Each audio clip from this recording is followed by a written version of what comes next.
Bueno, pues en esta ocasión vamos a tratar el tema de la ecografía en la patología y sobre todo las neoplasias tiroideas. Solamente recordar pues cuáles son los grupos de lesiones, tanto las benignas como las malignas. Y pues por ejemplo, en los glaucoloides, la tiroiditis, el adenoma folicular, la hiperplasia nodular son las lesiones benignas de la tiroides. Y las neoplasias malignas pues, se dividen en tres grupos, los más raros, que son los sarcomas, después otros también raros, pero que son los linfomas, y las metástasis, ya sea de pulmón, mama o riñón. Y los más frecuentes de todos los tumores malignos son los carcinomas.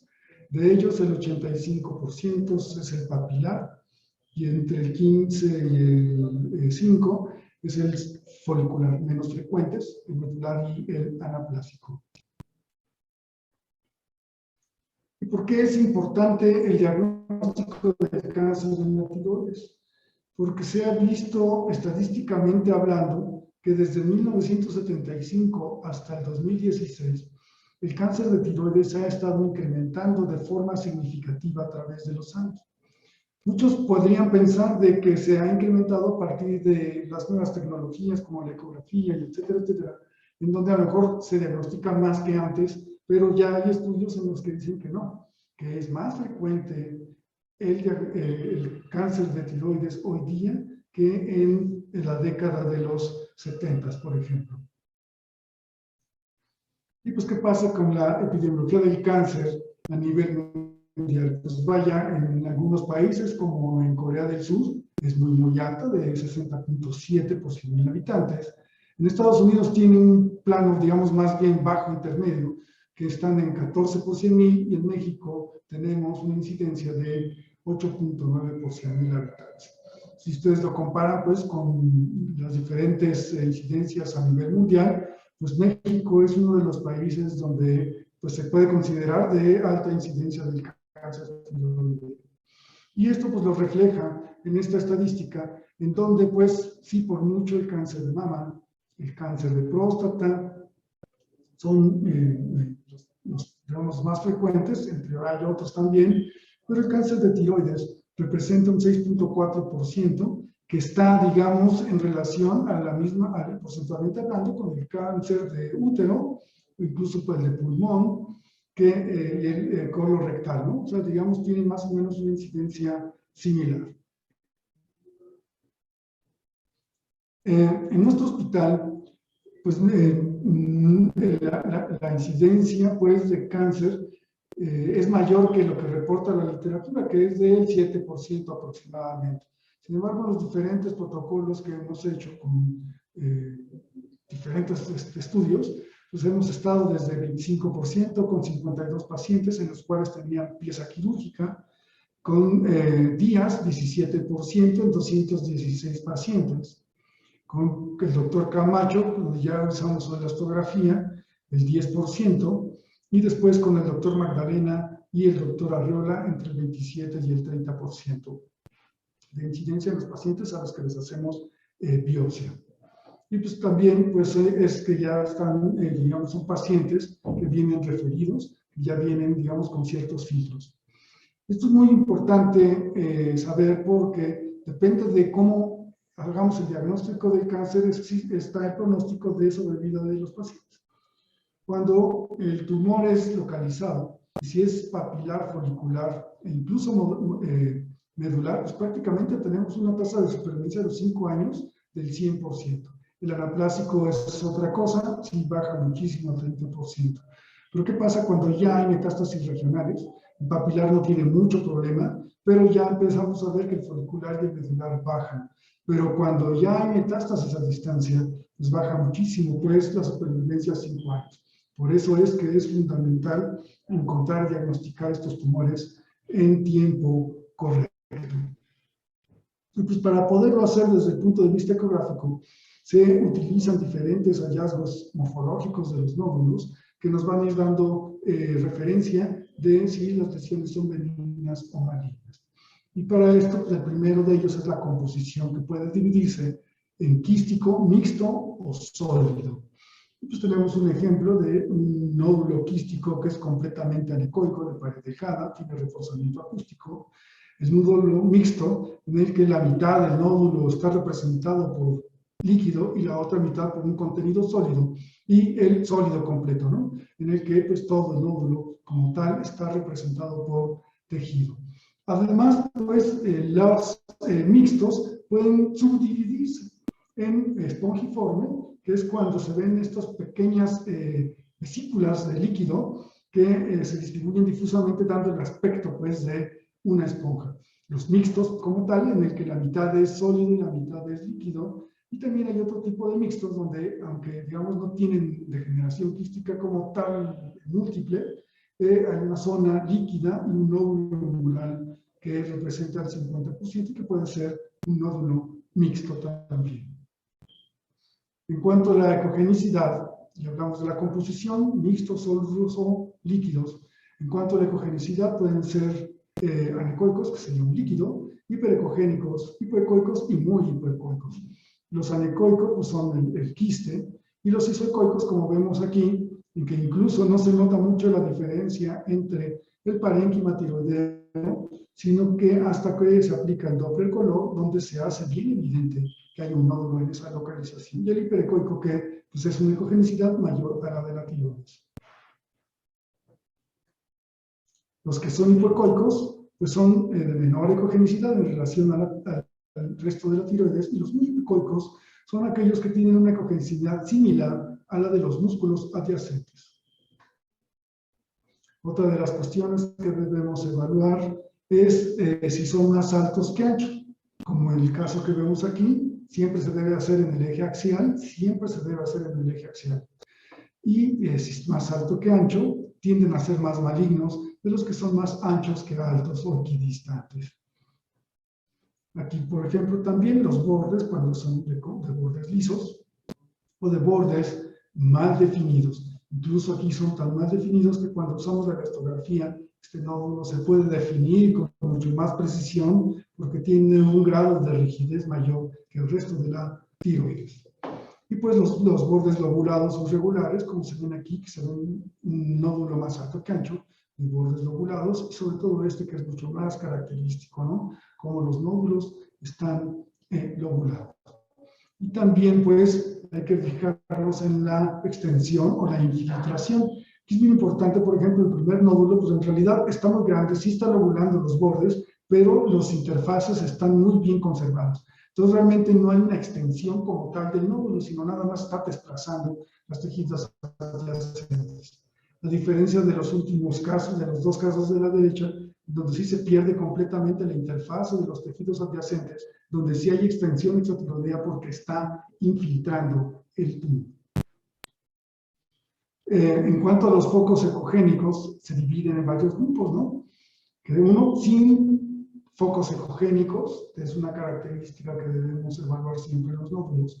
Los artefactos con cola de cometa, las macrocalcificaciones, las calcificaciones periféricas o en anillo y los ecos puntiformes. Y aquí tenemos ejemplos de cada uno. Aquí tenemos un artefacto en cola de cometa donde se ve un eco y justo por detrás de él se ve una reverberancia, como ya habíamos mencionado en otras pláticas, y se ve la reverberancia. Esto es muy importante porque habla de benignidad. Las calcificaciones o macrocalcificaciones, que son ecos que proyectan sombra acústica, como el que se ve aquí, las calcificaciones en anillo o periféricas, y las ecos puntiformes que se ven en esta zona. Es muy importante distinguir de un eco puntiforme de un artefacto en cola de cometa, porque los artefactos en cola de cometa dan 0 puntos a la clasificación de TIRADS y los ecos puntiformes dan 3 puntos. Entonces, si confundes uno de estos dos, pues vaya, puedes equivocarte y no dar puntos donde tienes que dar 3 o viceversa. Y pues está bien claro cómo se ve este artefacto en reverberancia por detrás del eco puntiforme que representa cola de cometa. Y también no confundir los ecos puntiformes, como está en la diapositiva izquierda, con esa, digamos, llamarlo así, como esa ecogenicidad que está condicionada porque el sonido viaja muy bien en el líquido de los nódulos espongiformes y se producen unas líneas ecogénicas pequeñas justo por detrás de la degeneración quística. Entonces hay que estar bien seguros de que lo que estás viendo es un eco puntiforme o en realidad un artefacto radiológico condicionado por que el nódulo es de aspecto espongiforme con líquido. ¿Cómo se deben reportar? ¿Cuándo se debe realizar la biopsia? ¿Y qué recomendaciones para el seguimiento de los nódulos? Y ahora vamos a abordar esto. Y para lograr esta situación, pues hay múltiples escuelas en las que tienen sus parámetros para poder hacer estas operaciones, ¿no? Desde la ATA, o de la Asociación Americana de Radiología, el Colegio Americano de Radiología, que es el que tiende a ser el más usado, por lo menos en nuestro medio, la Asociación Europea, también los coreanos, por el de CAWAC, y hay otras como la inglesa, algunas otras asociaciones, ¿no? Y aquí pues vamos a ver algunas y cuáles son las diferencias entre una y otra. Y pues la ATA, que también esta sí hay que leerla bien porque muchos endocrinólogos siguen utilizando esta, no la ACR, ya cada vez más endocrinólogos están cambiando hacia la ACR, pero hay que conocer estos porque hay muchos que te van a pedir que quieren esta clasificación. Y por ejemplo, en la ATA, pues lo divide en nódulos desde muy sospechosos hasta una sospecha muy baja o benigna. Y el benigno es cuando es un nódulo quístico, que representa un menos de 1% de posibilidades de cáncer y que no recomiendan la biopsia. De allí, pues, una sospecha muy baja, que sería un espongiforme o un nódulo mixto, y que además no tenga ninguno de los signos descritos como de riesgo intermedio o alto. Cuando ya hay microcalcificaciones, bordes lobulados extensos, ya hay sospecha baja aquí en el ATA. La sospecha intermedia es en microcalcificaciones con extensión extratiroidea más alto que ancho, y pues las de hasta arriba, ya son todas ellas, es cuando hay una alta posibilidad, una sospecha muy alta de cáncer.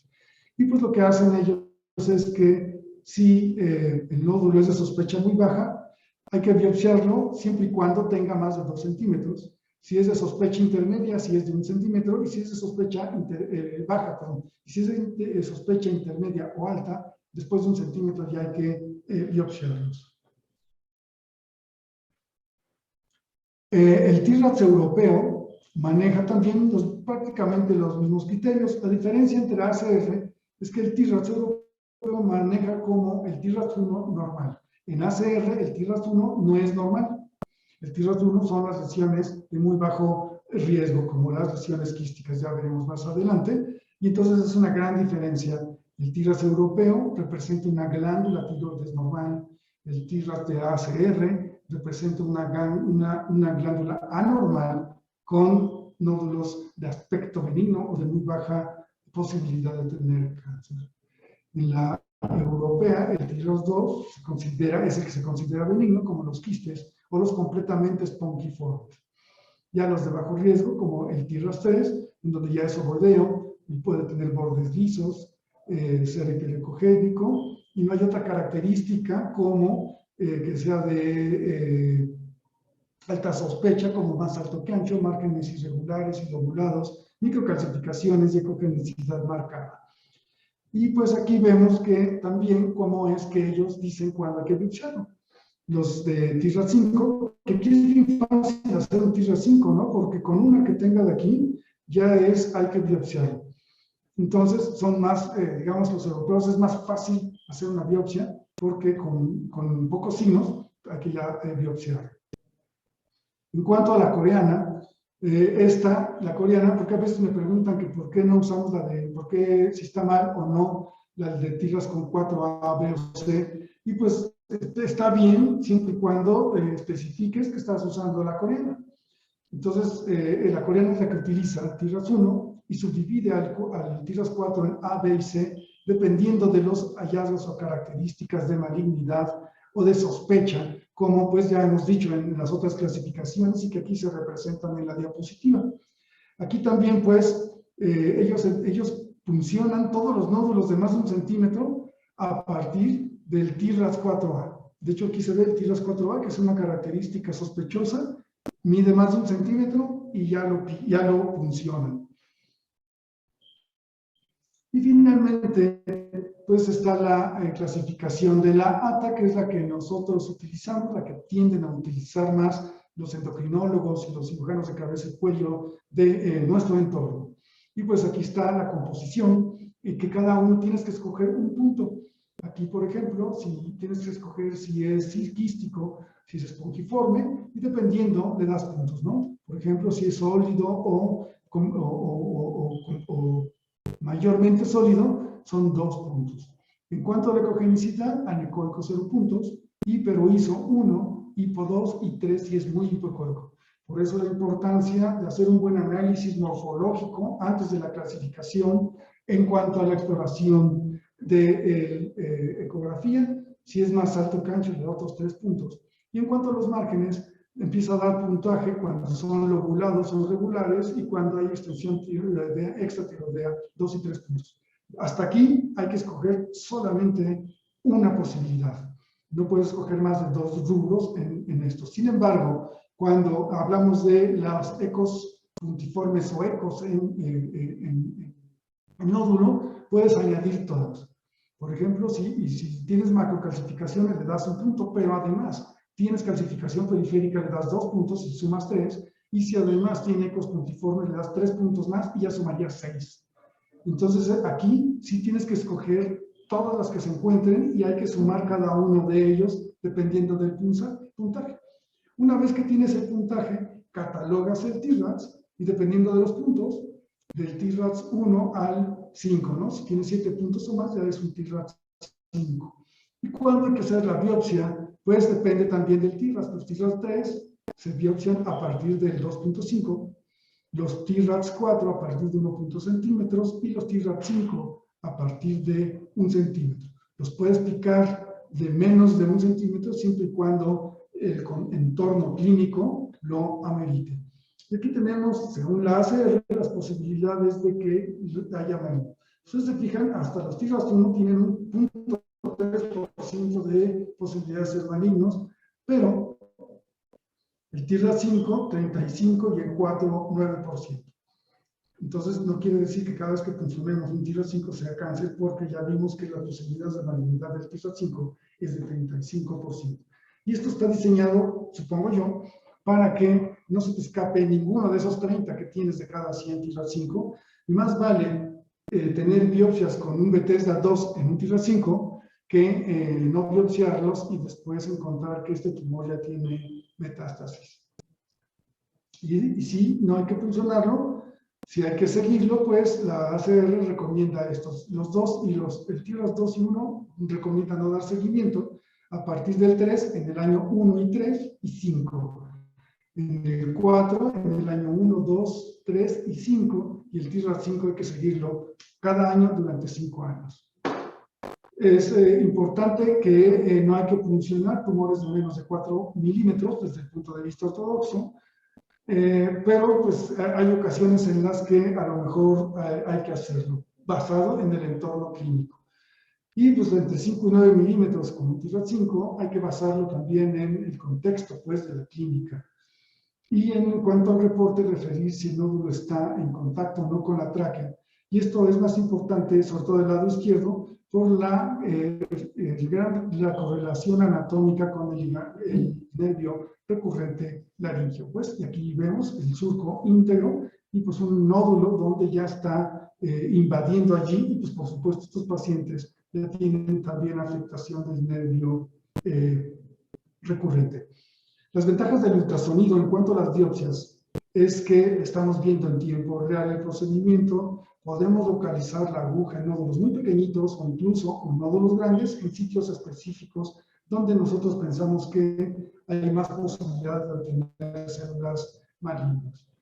El patólogo nos va a reportar siempre el Bethesda, que pues el que no nos gusta a los radiólogos es el Bethesda 1, que es una muestra insuficiente, y de allí pues el Bethesda 2, que es una lesión benigna, el 3 y el 4, que son los más difíciles porque el 3 pues, te dice que hay atipia, realmente no te está diciendo gran cosa, y el 4 te dice si hay una neoplasia, pero no sé si es benigna o maligna. Entonces ese es la zona gris de Bethesda es el 3 y el 4. A partir del 5, pues hay una sospecha clara, y el 6, pues es prácticamente un cáncer de tiroides. En cuanto a cuando se hacen los transitológicos, se eleva muchísimo la certeza.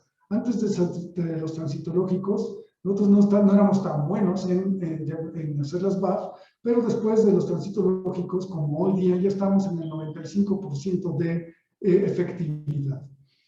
Otra de las cuestiones de las que aún no hablan las clasificaciones para la tiroides, ni la ATA, ni la ACR, ni la coreana, ni tampoco la inglesa o la europea, es la elastografía. Sin embargo, nosotros ya hemos hecho algunos protocolos de investigación en donde se han demostrado que es útil esto para seguir para ver quién sí y quién no biopsiar. Y pues tenemos dos tipos o varios tipos de elastografía. El primero de ellos es la manual compresiva, en la que se ejerce una compresión manual del tejido, se deforman los tejidos y se obtiene un mapa de color.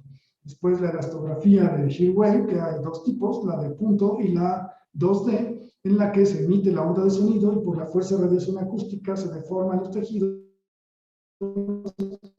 Y después de tener una velocidad de 1500, de 1 a 10 metros por segundo, muy lentas, se perciben y se puede, dependiendo de esto, es la dureza.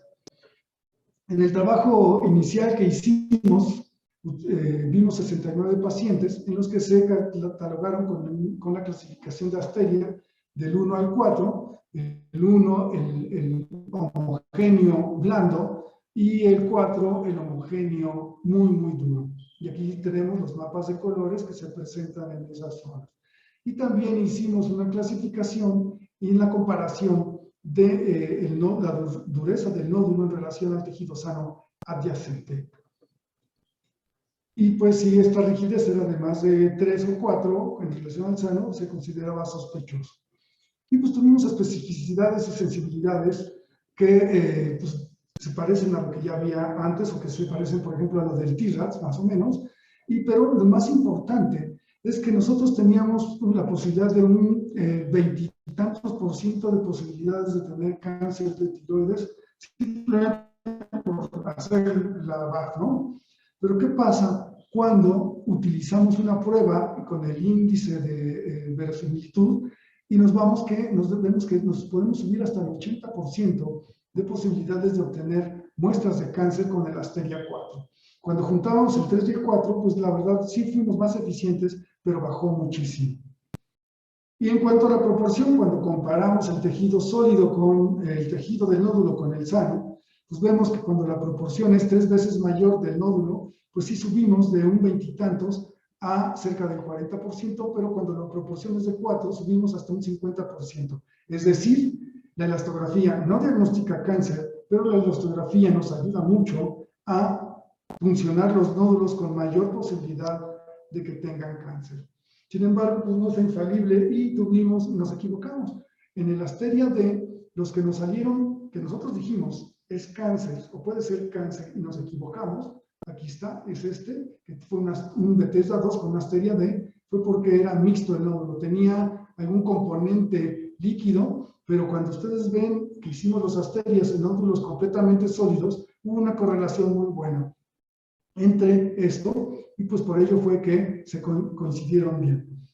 En este caso, a lo mejor todavía no tenemos un resultado tan contundente porque fueron poquitos casos. Ya estamos trabajando en eso, ya estamos haciendo una nueva muestra de muchos más casos, nos vamos a tardar un rato, pero estoy seguro que va a ser muestras con mayor certeza estadística. También cuando nos equivocamos en los métodos semi-cuantitativos fue en aquellos que tenían un componente sólido quístico. Ustedes ven en amarillo todos los que coincidieron en una proporción de más de 4 y fueron neoplasas, eran completamente sólidos. Y en los que con una proporción muy alta tenían un componente líquido. Y pues para demostrarlo, aquí hicimos una comparación entre una tiroides normal y la carótida, y pues vemos una proporción de 5 basado de cómo se comporta el líquido, que que se comporta como algo muy rígido, y por eso fue que en el primer estudio que hicimos nos equivocamos. Otra de las cuestiones que hay que hacer aquí es que hay que medir una imagen en promedio, porque si mides muchas chiquitas, lo que vas a hacer es que vas a ver aquí como el rojo está por arriba del tejido sano, pero las otras dos se van por abajo. Por eso es que hay que hacer muestras que hagan un promedio completo para obtener un resultado, pues vaya lo más fiable posible. La elastografía pues tiene estática, tiene las limitaciones, que es operador dependiente, como siempre se dice en ultrasonido, y pues que no es una técnica que está, digamos, de alguna manera estandarizada. Además de, como ya habíamos dicho, las versiones que tienen contenido líquido y las de mayor de 2 centímetros, porque ya no dejan tiroides para poder hacer la comparación de la rigidez entre tiroides normal y el nódulo. Después, ya hablando de Shirway, lo que hicimos el grado de rigidez de los nódulos con Shirway, y lo que vimos es de que después de 21 kilopascales se incrementa el riesgo 7 veces. O sea, es decir, después de 21 kilopascales, la posibilidad se incrementa 7 veces de que este tumor sea maligno. No quiere decir que así lo sea como tal, es algo así muy similar como al fumador, que si fumas, tienes más posibilidades de tener cáncer de pulmón, igual pasa aquí. Si tienes más de 21 kilopascales, tus posibilidades se incrementan. Y si andas por ahí de 80 kilopascales, se incrementan mucho más, hasta 50 veces más, las posibilidades de que el nódulo sea maligno. Aquí tenemos en la tabla ROC cómo se hizo, y pues esta curva está por arriba de la, digamos, línea media, esta de aquí, y pues tiene un área del punto 72, lo cual habla de que es útil la elastografía para identificar los nódulos que tienen mayor posibilidad de cáncer.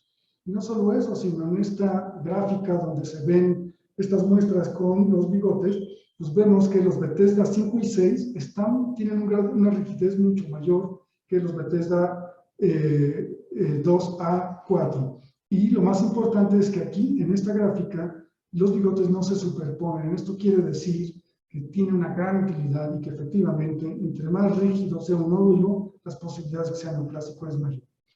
Y pues esto se demuestra en esta gráfica, donde los Bethesda 6, que son cáncer, son aquellos que tuvieron más rigidez. Y esta curva ejemplifica muy bien cómo a mayor rigidez, mayor posibilidad de cáncer, considerado pues en los Bethesdas, y que empieza ya a subir desde el Bethesda 4, que solamente nos dice que es una neoplasia folicular. No nos dice benigno maligna, pero ya francamente es una neoplasia, y por lo tanto la rigidez se incrementa. Y aquí vemos también la utilidad de la prueba. Aunque la sensibilidad y especificidad no es tan contundente como quisiéramos, pero ¿qué pasa cuando vemos la prueba? A 16 kilopascales, aquí tenemos un 30 y tantos % de posibilidad de cáncer antes de la elastografía. Después de la elastografía con 16 kilopascales subimos a 50. O sea que ya 16 kilopascales por arriba nos ayudan a pensar que, a diagnosticar cáncer. A 35 kilopascales se sube a 65, que está fenomenal, porque ya está cerca de 70%. Y ese es nuestro punto de corte, es de 35. Ya después de 45 ya no, sí sube, pero ya no es tan trascendente. Y es por eso que decidimos que nuestro punto de corte fuera de 35 kilopascales. Y cuando tenemos más de esto, siempre procuramos hacer una función del nódulo. Aquí tenemos un ejemplo en el que es un nódulo muy pequeñito, de 0.3%, pero es muy hipoecoico y es sólido. Esto nos da un puntaje entre muy hipoecoico 3, es sólido 5 puntos, tijas 4, mide 0.3, no hay que hacerle nada, según la ACR. Sin embargo, a la hora de hacer la elastografía, estuvimos haciendo varias muestras y siempre obtuvimos resultados muy altos, ¿no? Aquí tenemos 38, 48. Fue por eso que decidimos hacer la biopsia y diagnosticamos un cáncer. De hecho, aquí se ve esta barra o una célula ahí en grano de café y que representó un cáncer de tiroides. Al final del día, lo que les quiero decir con la elastografía es que no diagnostica cáncer, pero ayuda a que cada vez que hagamos una exploración ecográfica podamos tomar las decisiones correctas, hacer las biopsias o hacer seguimiento de los nódulos basados en el TRANS y complementado con la elastografía. Muchas gracias.